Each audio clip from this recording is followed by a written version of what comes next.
আহা কি আনন্দ, আহা কি আনন্দ, আকাশে সূর্য নিচে মাটি।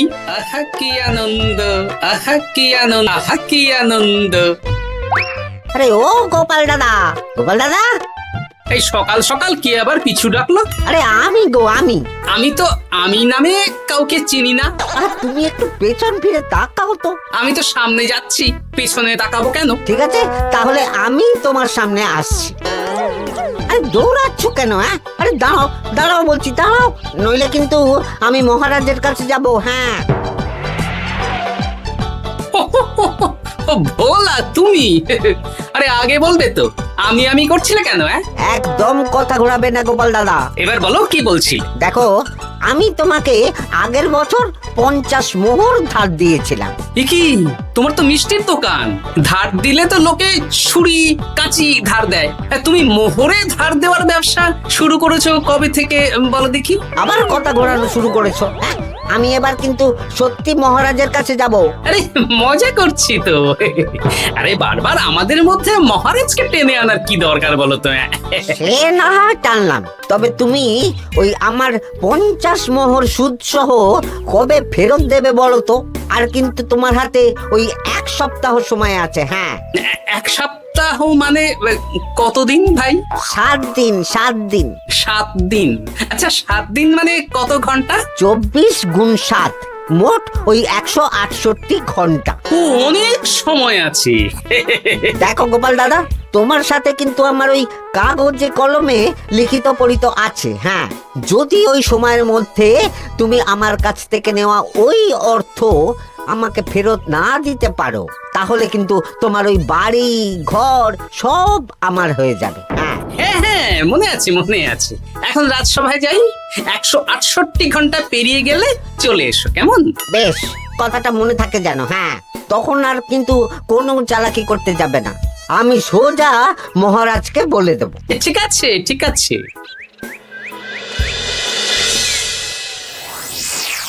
দেখুন মহারাজ, নিজের চোখেই দেখুন, সবাই হাজির, শুধু গোপাল ধা।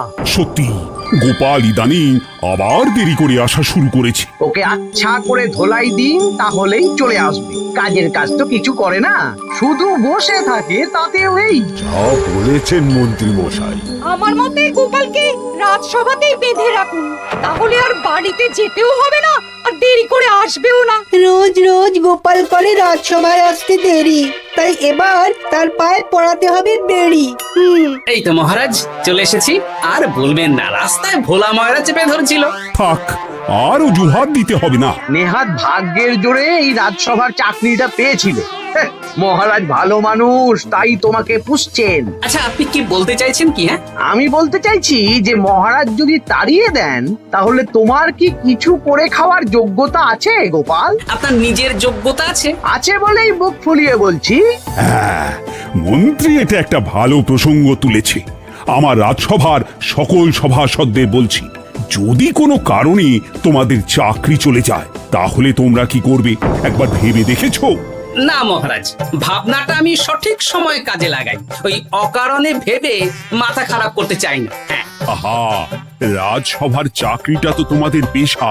এই পেশার বাইরে তোমরা কে কি করতে পারবে? দেখুন মহারাজ, আমি তো ভেবেই দেখেছি যে যদি রাজসভার চাকরি না থাকতো, তাহলে আমি ব্যবসা করতাম।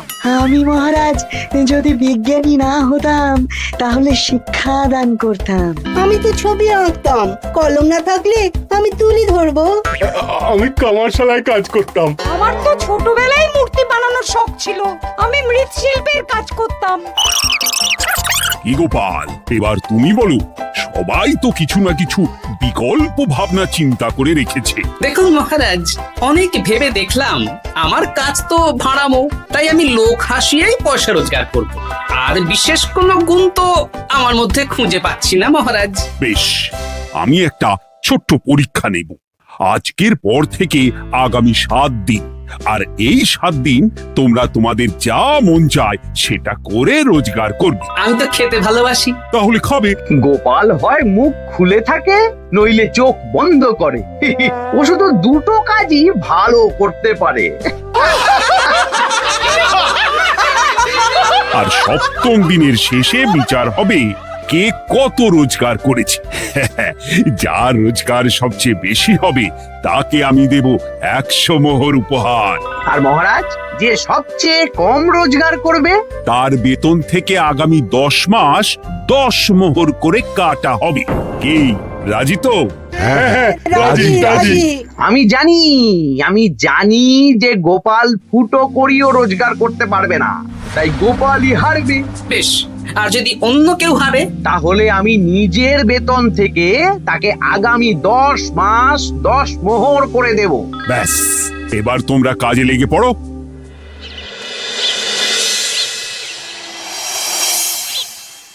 এ কি গিন্নি, আজকেও নিরামিষ? হ্যাঁ, আজকেও নিরামিষ খেতে হয়। হ্যাঁ, রোজই তো কিছু না কিছু একটা লেগে আছে তোমার।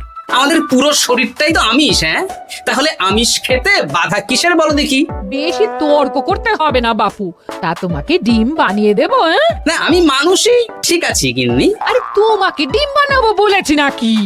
আমি বললাম তোমার জন্য ডিম বানিয়ে দেবো। জন্যটা তো বলনি তখন। আরে তাড়াতাড়ি দাও, তাড়াতাড়ি দাও। এখন কদিন শুধু খাবো আর ঘুমাবো, 7 দিন ছুটি। ছুটি মানে? সেসব পরে বলবো গিন্নি। যাও গিয়ে ডিম সেদ্ধ বসাও।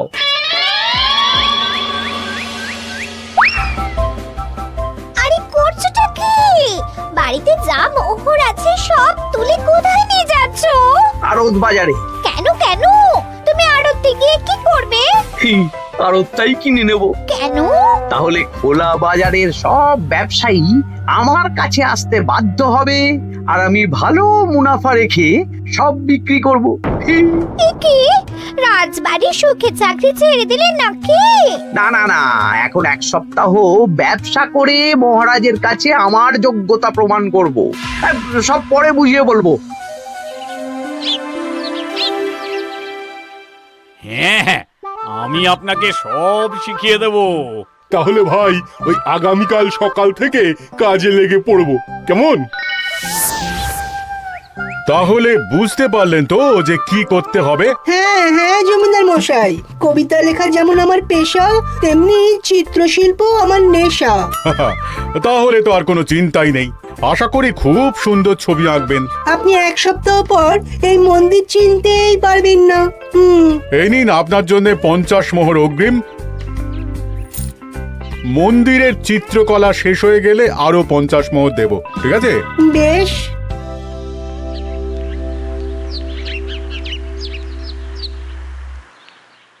এই হাত চালা, হাত চালা। হাত পা সবই তো চালাচ্ছি মন্ত্রী মশাই। আপনি এত শাকসবজি আনাজ দিয়ে করবেনটা কি? আমি এখন 7 দিন কৃষ্ণনগরের বাজার নিয়ন্ত্রণ করব, তাই সব জিনিসপত্র আড়ত থেকে আমি নিজেই কিনে নিয়েছি। এবার সাধারণ বাজারের দোকানদাররা আপনার কাছে আসবে। কাল সকাল থেকে শুধু মোহর গুনবো।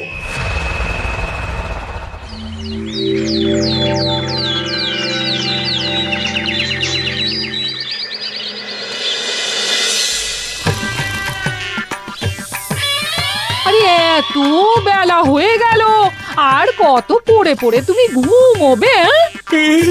এত লম্বা ছুটি পেয়েছি, এখন তো বিশ্রাম নিতেই হবে গিন্নি। কিন্তু পুকুর ঘাটে গিয়ে তো আমি অন্য কথা শুনলাম। তুমি আবার কি শুনেছো? তোমাদের মহারাজ নাকি বলেছেন আগামী 1 সপ্তাহ তোমরা সকল সভাসদেরা ওই সকল সভাসদেরা নিজের ইচ্ছে মতো কাজ করে রোজগার করব। আমার কাজ তো ভাড়ামো করা, তাই ভাড়ামোর সুযোগ এলে সেটাই করব।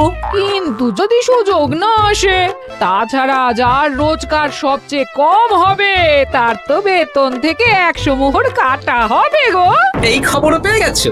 বাবা, পুকুর ঘাট না পরনিন্দা পরচর্চা কেন্দ্র? হ্যাঁ, ওসব বাজে কথা বাদ দিয়ে কোনো কাজ শুরু করো, কাজ শুরু করো। এরকম গা এলিয়ে শুয়ে থাকলে ভগবান এসে তোমাকে পয়সা দিয়ে যাবে না গো। গোপাল দাদা, ও গোপাল দাদা, বলছি গোপাল দাদা, কি খবর গো? এই তো গতকাল তোমার সাথে কথা হলো, আজ একেবারে বাড়িতেই চলে এসেছো। তোমার যা হালচাল তাতে তো মনে হচ্ছে ওই কদিন পরে বাড়িটা আমারই হবে। আর সেই আশাতেই বসে থাকো। এই ভোলাময়রা এসেছে কেন গো? এসব কি বলছে? মা ঠাকুরুন, আপনার কাছে আর কি লুকাবো? বহুদিন আগে গোপাল দাদা আমার কাছে 50 মোহর ধার নিয়েছিল। সেই ধারের থেকে 5 মোহরা এখনো আমাকে শোধ করেনি। সে কি? হ্যাঁ, শর্ত অনুযায়ী যদি গোপাল দাদা আগামী ওই 6 দিনের মধ্যে ধার না শোধ করতে পারে তাহলে এই বাড়ি আমার হয়ে যাবে। তুমি আমাকে এত বড় কথা লুকিয়ে রেখেছো? হ্যাঁ, না আমি বলবো বলবো করে বলা হয়ে ওঠেনি আর কি। এবার আপনি দেখুন গিন্দিমা কি করবেন। ভিটে মাটি ছেড়ে কোথায় গিয়ে উঠবেন দেখুন। কি গো, এতেও তোমার হুঁশ হয় না? হ্যাঁ? ধুর, এই অযথা চিন্তা করো না তো, কিছু না কিছু একটা হয়ে যাবে।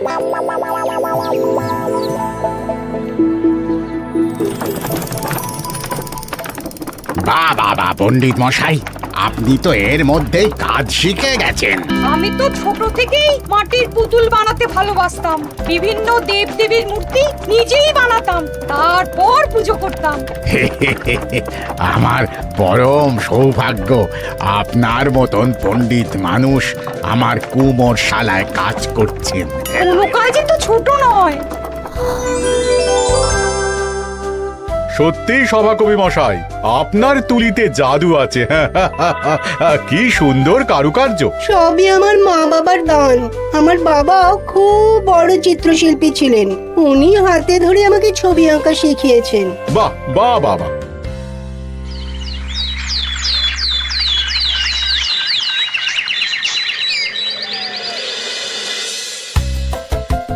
এই যে পুটি, আজকে তো একটা মজার জিনিস শেখাবো। কি জিনিস? নয়ের নামটা তো তোরা পড়েছিস? হ্যাঁ, বল তো। 9 একে 9, 9 দুগুণে 18, 3 9 27, 4 9 36। ঠিক আছে ঠিক আছে, এবার থাম। পুরো মুখস্থ। সে তো বুঝতেই পারছি। এবার মজার জিনিসটা দেখ। 9 কে 9, 9 দুগুণে 18, 18 মানে কি? 1 10 8। হ্যাঁ, এবার 1-এর সাথে 8 যোগ কর, কত হয়? 9 3 9 কত? 27।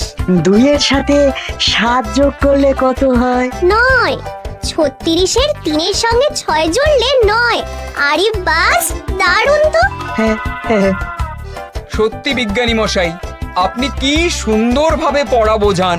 এটা তো আমার নেশা।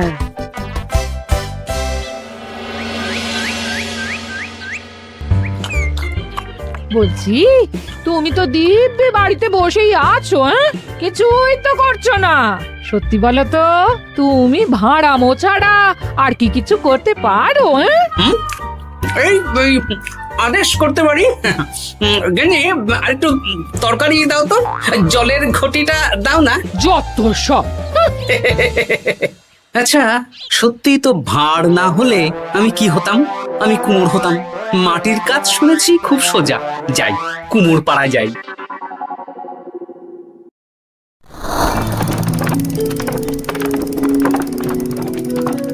আমার কি সৌভাগ্য, রাজসভার দুজন সভাসদ আমার সঙ্গে কাজ করছে। আচ্ছা, এইভাবে ঘোরাবো? এইটা হলো না। এটা কি মুড়ির মোয়া নাকি?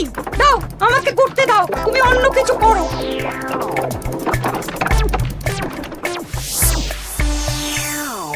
বলো গোপাল দাদা, কি দেবো? মুড়ির মোয়া, তিলের নাড়ু? আমি কিনবো না গো, বানাবো। হ্যাঁ, কি বানাবে? ওই মুড়ির মোয়া। কদিনের জন্য আমার একটা কাজ দরকার, বুঝলে? তা বেশ, তাহলে এসো। এই পিছনেই আমার কারখানা, গুড় মুড়ি সব রাখা আছে, বানাও। এই দেখো, এই যে গুড়ের হাঁড়ি আর ওই যে মুড়ির বস্তা, এবারে বানাও। বেশ, আমি তবে সামনে দোকানটা সামলাই।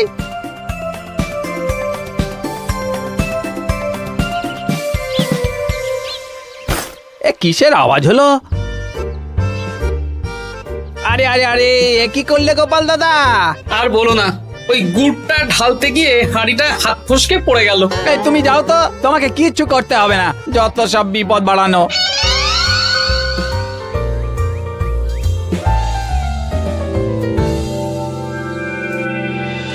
তোমার দ্বারা কিছুই হবে না। হ্যাঁ, সত্যি তো, আমার দ্বারা যে কিছুই হবে না গিন্নি। তাহলে তুমি করবেটা কি? এমন করে বলো না গিন্নি। সবারই খারাপ সময় যায়। আর খারাপ ভালো, যে সামান্য মুড়ির মোয়া বানাতে পারে না তার মুখে এসব মানায় না। এদিকে বাজারে সবজির দাম হু হু করে বেড়ে গেছে। তাই নাকি? বলি তুমি জানবে কি করে? কদিন তো শুয়ে বসে আছো, আমি তো বাজার দোকান করি। মন্ত্রী মশাই এখন আড়ত সামলাচ্ছেন আর সাধারণ বিক্রেতাদের চড়া দামে বিক্রি করছেন। হ্যাঁ, ও বেটা জীবনে শোধরাবে না। উনি তো তাও ছলে বলে রোজগার করছেন গো। আর তাছাড়া অনেকে পথে গান শুনিয়েও রোজগার করেন, সেটাও তো তুমি পারবে না। হ্যাঁ, এই তো পেয়েছি। 6 দিনের মাথায় তো রাজসভায় একটা বৈঠক হবে, সেদিনই আসল মজা জমবে। কিসের মজা গো? হ্যাঁ, সেটা সেদিনই বুঝতে পারবে।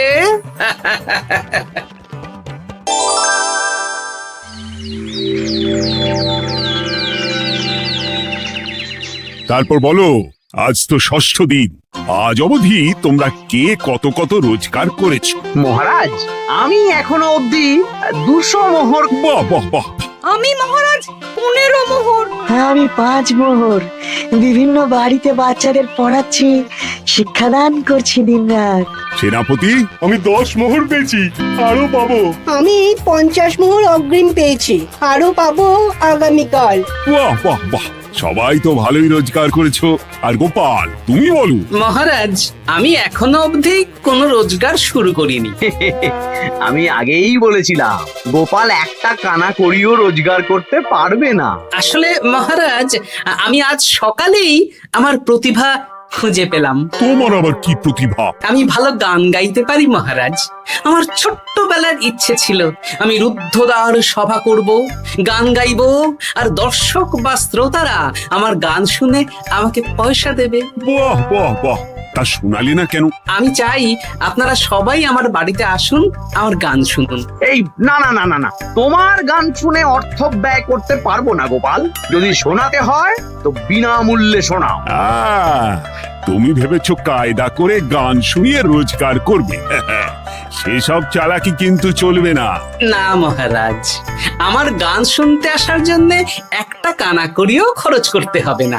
আমি বিনা পারিশ্রমিকে গান শোনাবো। বেশ, তাহলে কবে শোনাবে বলো? এখনই চলুন, শুভস্য শীঘ্রম। আবার যেতে হবে কেন?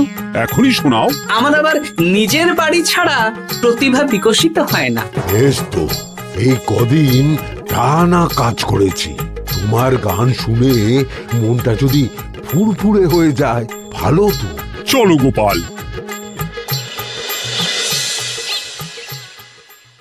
আসুন আসুন, সবাই ভিতরে আসুন। আসন পাতা আছে, সবাই বসুন। নাও, এবার গান শুরু করো। দাঁড়ান মহারাজ, আমার গান আমি বাইরের লোককে শোনাতে চাই না। কু কু বাবা, আবার কোকিলের মতন আওয়াজ করছে। কু।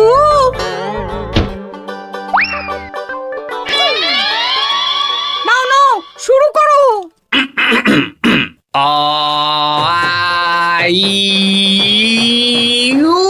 ওরে বাবা রে বাবা! আরে এত চিৎকার করছো কেন? থামো থামো থামো! এটা ভালো লাগছে না?